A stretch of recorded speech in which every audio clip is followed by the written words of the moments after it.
খুলনা নগরীর মোল্লার শিরোমণি বাদামতলা মোড় সহ বিভিন্ন এলাকায় গণসংযোগ করেন খুলনা ৩ আসনের ধানের শীষ প্রতীকের প্রার্থী বিএনপির কেন্দ্রীয় ছাত্র বিষয়ক সম্পাদক রকিবুল ইসলাম বকুল। প্রতিনিধি কাজী আতিক জানান, আজ সকালে গণসংযোগের এক পর্যায়ে খুলনা কেবল শিল্প লিমিটেডের কর্মচারীদের সাথে মতবিনিময় করেন। দায়িত্ব পেলে খুলনা কেবল শিল্পকে আরও আধুনিকভাবে গড়ে তোলার কথা বলেন তিনি। আগামী নির্বাচনে ধানের শীষ প্রতীককে বিজয় করতে পারলে এ অঞ্চলের মানুষের দীর্ঘদিনের প্রত্যাশা পূরণ হবে।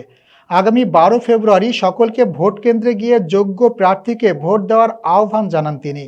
এ সময় খুলনা মহানগর বিএনপির নেতা মীর কায়েসেদ আলী, সাংগঠনিক সম্পাদক শেখ সাদি, খানজাহান আলী, থানা বিএনপির সভাপতি কাজী মিজানুর রহমান, খালিশপুর থানা বিএনপির সভাপতি অ্যাডভোকেট মোহাম্মদ আলী, খুলনা মহানগর বিএনপির সাবেক যুগ্ম আহ্বায়ক চৌধুরী শফিকুল আলম হোসেন সহ বিএনপি ও তার অঙ্গ সংগঠনের নেতৃবৃন্দ এ সময় উপস্থিত ছিলেন।